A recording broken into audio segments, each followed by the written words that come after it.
it's easy for it to become a victim mentality. Why is it happening to me? It's a very common question because we don't want to typically think that we're the genesis of our problems. It's a hard pill to swallow. Yeah. But how many times in these superhero movies or in these hero journeys movies do we realize that the hero was actually just getting in their own way the whole time? And it wasn't it wasn't because they were wrong or they were bad or they're stupid or, these are we're each one of us are constantly in our own way on a regular basis in some facet of our lives. And so it's not like it's a problem. It's actually an opportunity for a solution, which is a beautiful thing. It's an expansion of awareness, like you always say. And it's impossible to to change unless we have the awareness first, because from the awareness we can gain the knowledge, and from the knowledge then we can shift. Yes. And so that's why this is so critical for our own understanding of our authentic selves and chipping away. I mean, oftentimes we have to learn who we aren't to fully embrace and become who we already are. It's kind of like, I forget the famous sculptor who said, they're like, how do you even come up with this? And they're like, well, I'm not coming up with anything. It was already in there. All I did was just scrape away what was already inside, Yes. right? Chisel And away the chisel away. stone. Exactly. Exactly. So, that in some way is what we're doing here. And the inner critic is kind of the thing that's taking all your chisel, I don't know Your what tools. the tools, yeah, and then like putting everything back, then and covering it back up again. You're like, no, like stop that. Like I'm gonna. I'm in direction, not you. And so I'm going to choose how I desire to be and how I desire to show up and how I desire to live. Yes. So it's very empowering. And the moment that inner critic understands that your inner champion is rising, that you are connecting, then of course it's going to take all that it gained from its origin and start grabbing its power, like power grab, power up, right? So the more you understand its origins, all little places that it entered into your life and how those origins grew, then the more you can be prepared when it wages battle on you, Mm. right? So look at all the places it could have entered in your life from, again, no matter how amazing our families are. And, I personally feel like I have a very amazing family. I love my family. But that doesn't mean that there weren't moments where I did feel like I disappointed them or that we had disagreements and that my inner critic didn't get in there. Competitions, right? When we're younger and we're playing sports and we're competing against others, did I let my family down if I didn't win?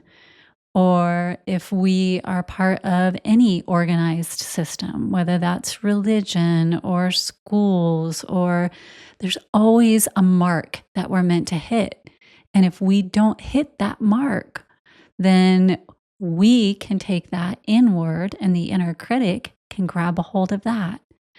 Social media, media in general, when we're looking at, do we have the latest purchase that everybody wants? Do we look the way everybody else seems to think that we should look? Or there's all these marks that get set out in our world. Like, here's the bar. Are you meeting it? And if we don't, then we can allow our inner critic can go, oh, I'll take this and I'll take this and I'll take this. And maybe I won't use it right now, but I'll use it at some point, maybe when you're out on that date and you start to feel insecure. That's when I'm going to pull this nice little superpower that I've accumulated out of the bag and I'm going to throw it at you. And you'll be sitting at that date and you'll wonder, where in the world did that come from? I wasn't thinking about that. How did that pop up? And that's where the inner critic will sneak in and get you. Yeah. But if you've taken the time to sit and be with, okay, how could the inner critic have kind of gotten into my world. And you might not be able to name them all, but if you have kind of a general idea, maybe it is through some things that I've seen on billboards as I've passed by, especially now that they're electronic and they can just cycle really fast as you're sitting there at a light or whatever.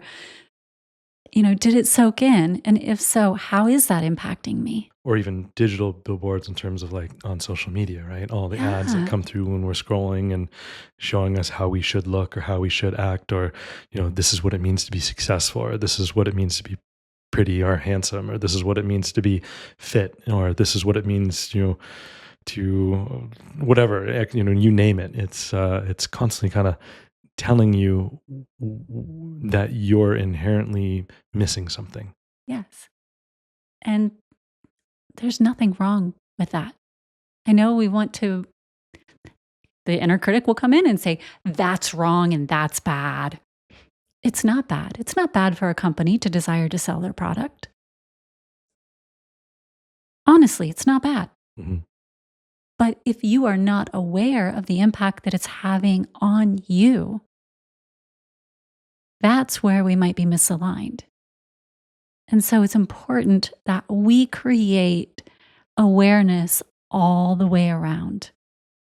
And we begin to understand, like, wait, now I'm not going to say that if a company is saying you're ugly if you don't buy this. Now, there's probably better ways of doing it.